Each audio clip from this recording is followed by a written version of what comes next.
어제 요절의 말씀이 12절이었죠. 12절 말씀 같이 고백합니다. 의인은 통려나무같이 번성하며 레바논의 백향목같이 성장하리로다. 아멘. 안식일의 노래라 그렇게 말씀을 드렸는데, 성전에 와서 탁 앉아서 첫 번째 고백하는 말이 뭐예요? 좋습니다. 두 번째는요, 기쁩니다. 세 번째는요, 새롭습니다. 네 번째는요, 잘 될 것입니다. 그게 하나님의 성전에 와서 다 하나님을 생각하고 우리 아버지 생각하고 그러면서 고백하는 네 마디의 그 고백이 시편 92편 속에 담겨져 있습니다.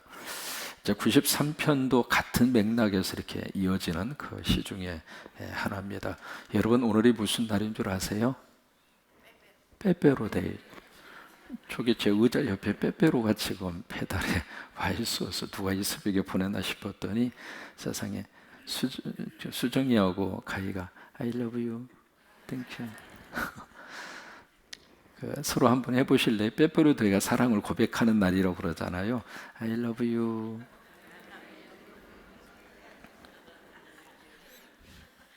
한국에 오니까 무슨 놈이 그렇게 데이가 그렇게 많습니까? 무슨 뭐 짜장면 데이, 뭐 짬뽕 데이, 삼겹살 데이, 데이가 참, 제가 그걸 보면서 느낀 거가요. 야, 우리 한국 사람들 상술이 대단하다. 근데 그 중에 뭐 다른 데이는 다 이해를 하겠는데 이 빼빼로 데이는 조금 이렇게 좀 그 동기 자체가, 물론 이제 좀 94년도에 부산에 있는 한 학생이 이것을 시작을 했다 그렇게 이야기를 하더라고요. 고등학생이 빼빼로처럼 이렇게 키가 쑥 자라고 예뻐졌으면 좋겠다 그런 의미에서 이제 이 빼빼로 데이를 시작을 했다고 그러는데, 이게 특정한 회사의 상품 이름입니다.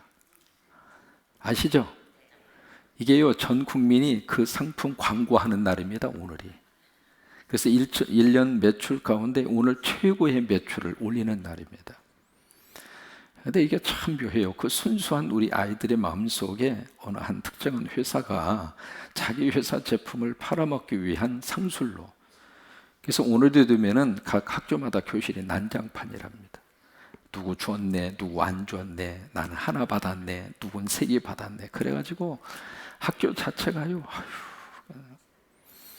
그래서 이런 여러분 뭐 좋은 날을 기념하는 것은 좋아요. 서로 사랑을 하고 뭐 그거야 나쁘지가 않죠. 근데 우리는 날마다 빼빼로 데이입니다. 근데 워낙 특정한 회사의 상품의 상술에 넘어가서 우리의 순박한 아이들의 마음까지 상처를 받지 않았으면 좋겠어요. 근데 이제 그것을 어른들이 이용을 하는 거죠. 그 회사, 그리고 빼빼로 데이를 가장 좋아하는 나는 누구냐면 빼빼로 회사 사장님이요. 그 회사가 생긴 일에 가장 많은 매출이 일어난 것이 2011년 11월 11일. 그때가 밀레니엄 빼빼로 데이라고 그래가지고, 사실 밀레니엄도 아닙니다. 왜냐하면 11이라는 숫자는 100년에 한 번씩 옵니다. 근데 밀레니엄이라는 말은 1000년이라는 뜻이거든요. 그러니까 그 용어 자체도 틀렸어요. 그러다 보니까 이제 비가 별로 안 옵니다만은 어쩌다 비가 한번 오잖아요. 그 비가 오면은 참 묘하게도 땅이 그 비를 흡수를 못해요. 사마이기 때문에. 그래서 비가 팍 내리면 그 모든 비가 한꺼번에 다 쓸려 내려갑니다. 이제 그걸 보면서 느끼는 게 있습니다. 하나님이 주시는 은혜도 내 속에 흡수가 돼야 복이지, 은혜를 아무리 쏟아 부어준다 하더라도 그 은혜가 흘러내려가 버리면, 쓸려 내려가 버리면 저 밑에는 뭐가 되는가? 홍수가 된다 이 말이에요. 이쪽에서의 강우량은 별로 되지 않아요. 근데 그것이 물이 모아지다 보면 갑자기 저 밑에는 갑자기 그냥 폭우가 쏟아지는 것처럼 갑자기 홍수를 만나게 돼서 그런 어려운 일을 겪는 경우들이 굉장히 많아요. 이제 오늘 본문의 배경이 바로 그런 배경 속에서 나오게 됐는데, 3절을 보시면 거기에 큰 물이라고 하는 것이 3번 반복해서 나오고 있거든요. 여호와여 큰 물이 소리를 높였고 큰 물이 그 소리를 높였으니 큰 물이 그 물결을 높이나이다. 이게 무슨 말이냐면 점점 이게 홍수가 더 커졌다 그 말이에요. 그렇지 않겠어요? 물이 점점 모아지다 보면 저 끝에 있는 지역에 있는 사람들은 말 그대로 폭포가 쏟아지는 것처럼 그런 것을 느낄 수밖에 없잖아요. 그래서 갑자기 그런 딱 항류가 일어나고 홍수가 일어나서 말 그대로 자연재해를 입게 된 거예요. 그러면 갑작스러운 그런 자연재해를 딱 받았을 때 사람의 반응이 어떤 반응이 나올까? 사람은요 참 약합니다. 강한 것 같이 우리가 생각합니다마는 그 자연의 현상 앞에서도 사람은 넘어져요. 그리고 낙심할 수밖에 없고요, 쓰러질 수밖에 없고요. 그러면 그런 갑작스러운 홍수 사태가 딱 벌어졌을 때 어떻게 하는가? 나름대로 자기가 믿는 신을 붙잡고 비는 거예요. 좀 도와달라고, 우리 좀 살려달라고. 그래서 우상 숭배하는 사람들은 우상에게 자꾸 거기 가서 빌겠죠. 이 홍수를 어떻게 해서든지 이겨낼 수 있도록 해달라고. 그렇게 이제 빌고 있는 그런 광경들이 여기저기서 펼쳐지지 않겠어요? 근데 그런 속에서 이 93편을 지은 이 시인은 뭐라고 고백하느냐? 그 다음 4절에 보시면은 딱 거기서 그 자리에서 고백하는 말이 있어요. 4절에 시작. 높이 계신 여호와의 능력은 많은 물소리와 바다의 큰 파도보다 크니다. 무슨 얘기냐면 이 엄청난 홍수와 불가항력적인 자연재해가 벌어졌지만은 그 자연재해 홍수보다 더 크신 분이 누구라고? 하나님이다. 이제 그 고백을 딱 하는 거예요. 그러니까 이 상상하진 못하는 자연재해 속에서 나는 하나님 의지하고 일어설 것이다. 나는 하나님 붙잡고 일어설 것이다. 이게 93편이 가지고 있는 고백의 내용입니다. 그리고 왜 그런 고백을 할 수가 있었는가? 그 근거가 1절이에요. 1절에 보시면 여호와께서 어떻게 하셔요? 다스리지. 바로 이거 하나님이 통치하신단 말이에요.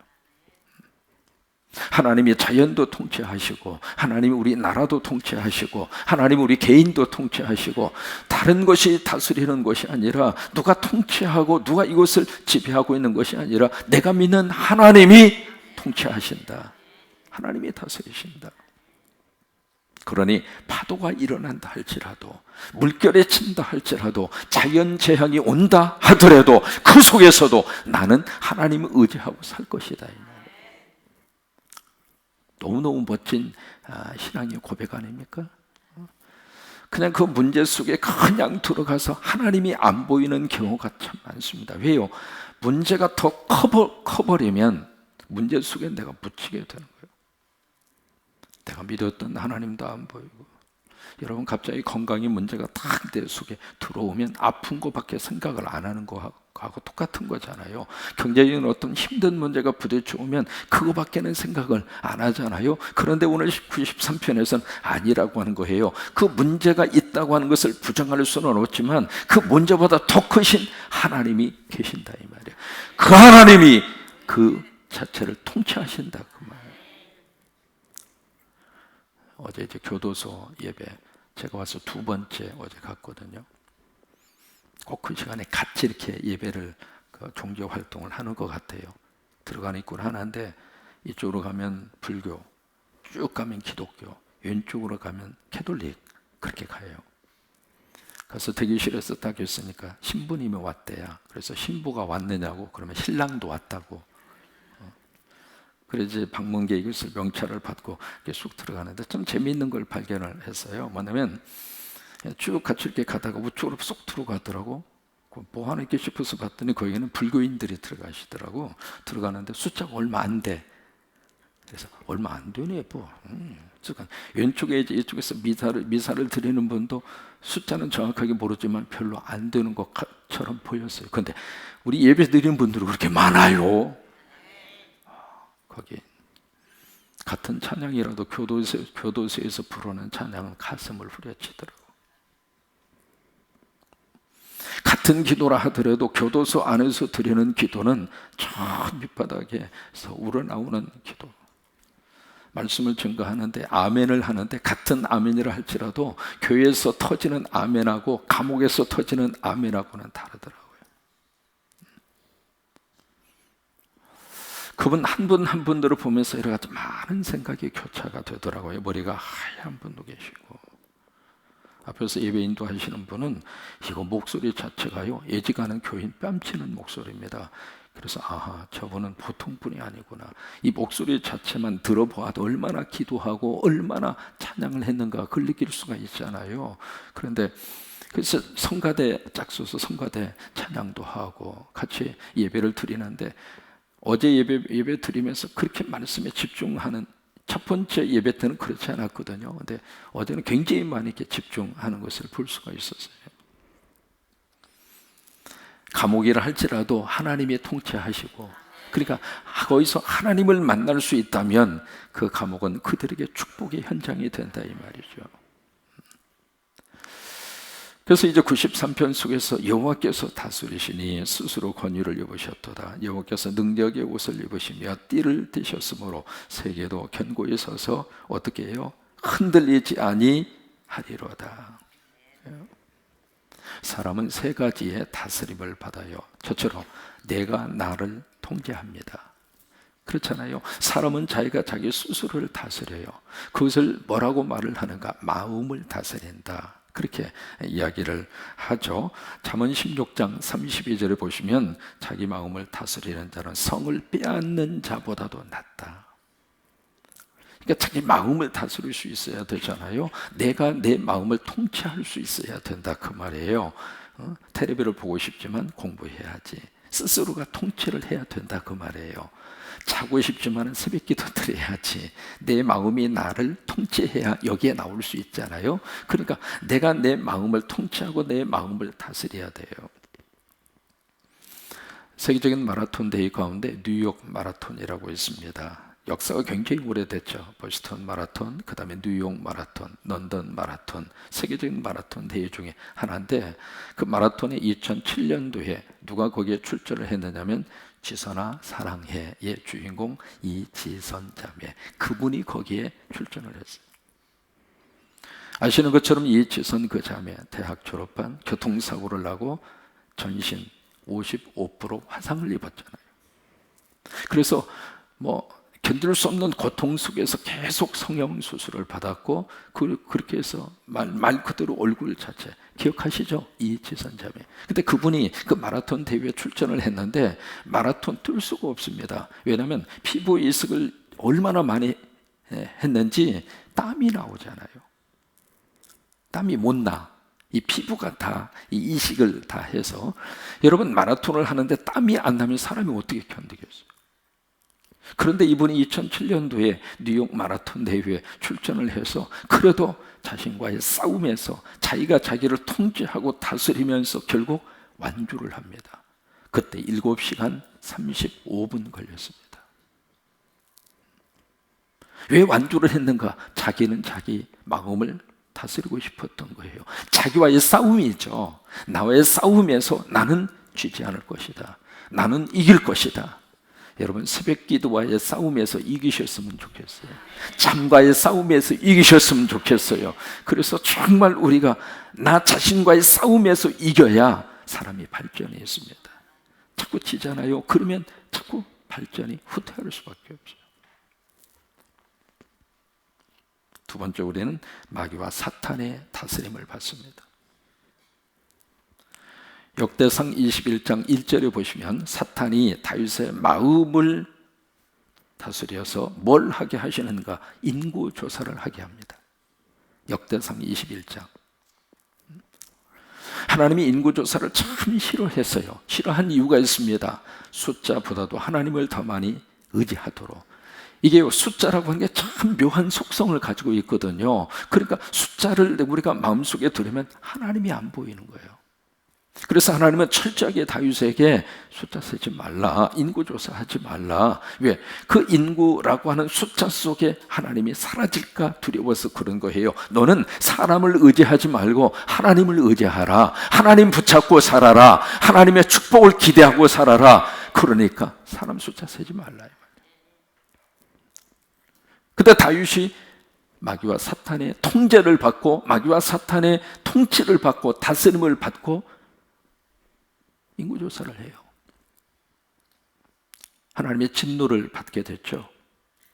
그래서 하나님의 종을 보내서 세 가지 중에 하나를 선택해라. 3년 동안 기근으로 고생을 하든지, 그 다음에 3개월 동안 적의 통치 속에 들어가든지 아니면 3일 동안 전염병에 들든지. 세상에 이러나 저러나 이게 무슨 일입니까? 지도자 한 사람이 영적으로 잘못 통치를 받으니까 그 백성들이 고생하는 거예요. 아시죠? 그 현상이 다윗 시대에도 그대로 나타난 거예요. 그래서 로마서 13장에서 왜 지도자들을 위해서 기도하라고 하시는가, 왜 통치자들을 위해서 기도하라고 하시는가, 그들이 영적으로 바로 서도록, 잘못된 영의 통치를 받지 아니하도록. 그래서 다윗이 어떻게 해요? 나 차라리 하나님 앞에 얻어 터지겠다고. 그래서 전염병 허락을 하잖아요. 몇 명이 죽었어요? 3일 동안 7만 명이 죽습니다. 왜 그랬을까?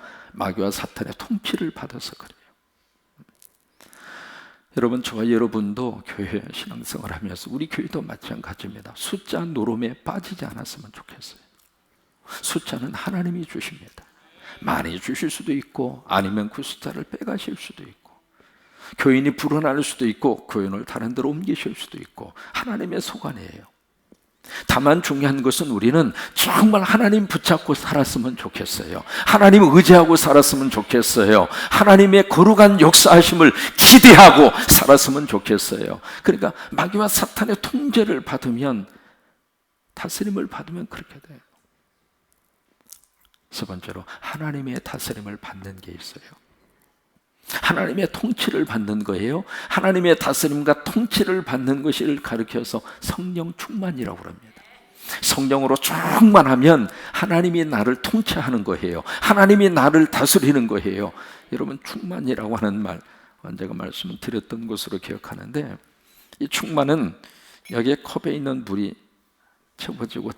채워지잖아요. 채워지는데 충만이라는 말의 뜻이 여기에 가득하게 채워진 상태, 그걸 충만이라고 의미하는 게 아니에요. 물 마시고 싶어서 들었어요. 성경이 말하는 충만의 본질적인 의미는 내용물이 꽉 차서 더 이상 담을 수 없는 상태, 그게 충만이에요. 그럼 여러분 보세요. 내용물을 담을 수 없으면 내용물이 어떻게 돼요? 밖으로 넘칩니다. 밖으로 넘치면 옆에 있는 사람이 그 내용물의 영향을 받을까요? 안 받을까요? 받는 거예요. 그게 충만입니다. 그러니까 내 안에 있는 것을 꺼내서 주는 것이 아니라 내 안에 있는 것이 채워지고, 그래서 내 스스로가 뭔가를 주는 것이 아니라 채워진 상태, 이것이 넘쳐서 옆에 있는 사람들에게 영향력을 미치는 것, 그게 충만이에요. 그래서 사랑으로 충만한다. 그 이야기는 내가 사랑이 있어서 사랑을 주는 게 아니에요. 내가 사랑으로 가득 채워지면 그 사랑이 넘쳐서 옆에 있는 사람까지 사랑이 가는 게 충만이라고 말해요. 그러니까 자꾸 하여튼 하나님의 것은 무조건 받으셔요. 받아서 채우셔요. 그냥 이것도 받아서 채우시고, 은혜도 받아서 채우시고, 성령도 받아서 채우시고, 말씀도 받아서 채우시고, 권능도 받아서 채우시고, 나를 채우고 나면 그게 넘친다 이 말이에요. 그게 충만이라고 하는 말의 뜻이에요. 그럼 보세요. 맨 처음에는 컵 속에 물이 있어요. 근데 충만하면 어떻게 돼요? 물 속에 컵이 있는 거예요. 달라지는 거예요. 그러니까 충만하고 나면 그 충만함 속에 내가 있는 거예요. 그러면 나도 행복하지만 나와 함께 하는 사람도 같이 행복한 거예요. 그래서 하늘의 것이 우리 안에 쏟아지는 순간에 그것이 내 가득히 이렇게 찰랑말랑 그런 상태 가져오는 충만이 안 돼요. 하나님의 다스림이라고 하는 것은 바로 그런 의미를 가지고 있거든요. 하나님의 것으로 우리 속에 꽉 채워지면 그 다스림이, 하나님의 통치가 내 인생을 충만하게 만들어가는 거예요.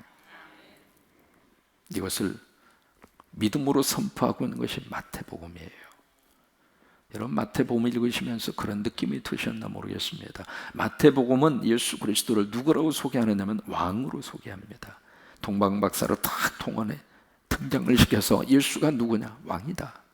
그게 마태복음이 예수 그리스도를 바라보고 있는 그의 독특한 복음적인 시각입니다. 왜 그 선언을 하고 있는가? 그 당시에 전 세계를 패권을 잡고 있었던 나라가 로마입니다. 모든 게 로마로 통한다. 대단한 역사를 가지고 있었던 나라. 지금도 로마 시대에 가꾸었던 그 도로, 그들이 다 이용을 하고 2000년 전에 있었던 폼베이 가서 보면 깜짝 놀랍니다. 어떻게 2000년 전에 상하, 수도 시설이 되어져 있었고, 그 로마 제국이 통치하고 있었던 그 시대, 그때의 황제는 신이에요. 그래서 황제 숭배 사상이 그래서 나온 거예요. 모든 사람들이 로마의 황제는 신이에요. 하나님이라고 말해요. 그 속에서 하나님이 저 베들레헴 말구유, 거기에 당신의 아들 예수 그리스도를 이 땅에 탄생시키면서 하나님이 선언하는 거예요. 왕은 예수다. 인간이 왕이 될 수 없다. 여러분, 트럼프가 세상을 통치하는 게 아닙니다. 트럼프가 됨으로 해서 영향력은 받을 수밖에 없겠습니다만은, 그러나 세상 망하지 않았습니다. 우리나라가 어떤 지금 게이트 사건에 휘청거린다 하더라도 우리나라 뿌리채 뽑히지 않았습니다. 하나님이 왕이라 그 말이에요. 하나님이 통치하신다 그 말이에요. 그 믿음의 자존심을 가지고 우리가 살아야지. 세상적으로는 여러 가지 흔들릴 수 있습니다. 갑자기 비가 내려서 홍수가 날 수도 있고, 물이 불어나서 너무 이 자연재해 때문에 고통을 당할 수도 있고, 그렇지만 아직 끝난 거 아니에요. 참 미국의 이 선택을 보면서 깨닫는 게 있습니다. 민주당하고 공화당하고요, 잘 이렇게 정책을 구별해서 봐야 할 필요가 있습니다. 단순히 힐러리, 트럼프 그 문제가 아니고요. 미국에 세계적으로 영향력을 미치는 목사 가운데 존 파이퍼라고 하는 목사님이 계세요. 그레이스라고 하는 은혜 교회라고 하는 교회를 심호하시는데, 그분이 이제 투표 전날 성도들 앞에서 설교하기 전에 한 10분 정도 그분이 이제 이번 투표에 대해서 의미라든지 그걸 쭉 이야기를 하더라고요. 그 얘기를 들으면서 공감을 한 것이 있었어요. 그 중에 두 가지 말씀을 드리면, 누가 대통령이 되느냐, 그보다 더 중요한 것은 그분이 소속한 정당의 정책이 뭐냐, 그것을 우리가 유심해서 보자. 그 이야기를 하면서 민주당하고 공화당하고 가장 크게 드러나는 정책 가운데 두 가지를 이야기를 하더라고요. 하나는 민주당은 철저하게 낙태를 허용한다. 낙태. 근데 그 낙태라고 하는 문제가 미국에서는 굉장히 큰 중요한 이슈입니다. 낙태 때문에 1년에 이 세상에 햇볕을 보지 못하고 죽어가는 생명이 6천만 명이랍니다. 그런데 그것을 민주당은 철저하게 옹호한다고 하는 거예요. 그 다음에 두 번째가 동성연애 문제입니다. 민주당이 동성연애 문제를 철저하게 옹호하고 있는 측이에요. 정책 자체가. 공화당은 그것을 반대하고 있습니다. 그러면서 자기는 믿음의 양심으로서, 목사로서, 크리스찬으로서 어느 당을 선택을 해야 되는가, 나는 분명한 결정을 했다. 그 얘기를 하더라고요. 그래요. 여러분, 누가 대통령이 되든지 간에 통치는 누가 하시는가? 하나님이 하셔요. 그러니까 하나님이 하시니까 마치 생각이 망한 것처럼 낙심하고 한숨 쉬고 그럴 필요 없어요. 다 지나가게 돼 있어요. 다. 결국 하나님이 이 땅을 다스리시면서, 그래서 1절의 고백이 너무 우리에게 축복이 되는 거예요. 여호와께서 다스리시니 스스로 권위를 입으셨도다. 여호와께서 능력의 옷을 입으시고 띠를 띠셨으므로 세계도 견고히 서서 흔들리지 아니하는도다. 그래요. 하나님이 통치하기 때문에 세상이 흔들리지 않는단 말이에요. 세상이 아무리 견고하더라도 하나님이 손대면 끝난 거예요. 세상이 끝난 것처럼 보인다 하더라도 하나님이 붙잡고 있으면 흔들리지 않는 거예요. 그 은혜가 여러분 속에 충만하시기를 주의 이름으로 축원합니다. 내일 결혼식이 있고 또 피리연이 있죠.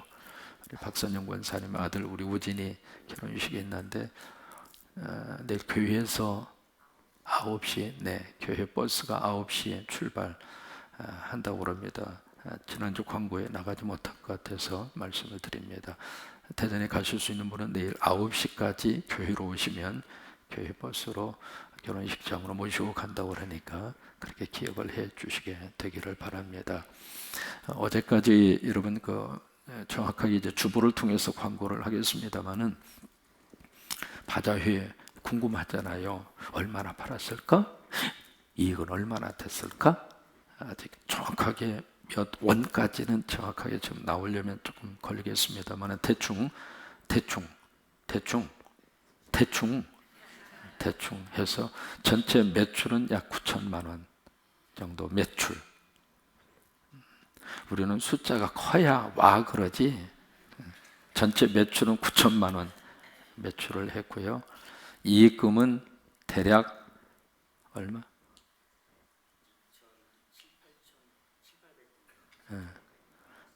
2,700, 8천. 그러니까 한 2,700에서 한 800만 원 정도 이익이 될 것 같습니다. 정확한 숫자는 이제 나오는 대로 주보를 통해서 알려드리도록 그렇게 하겠습니다.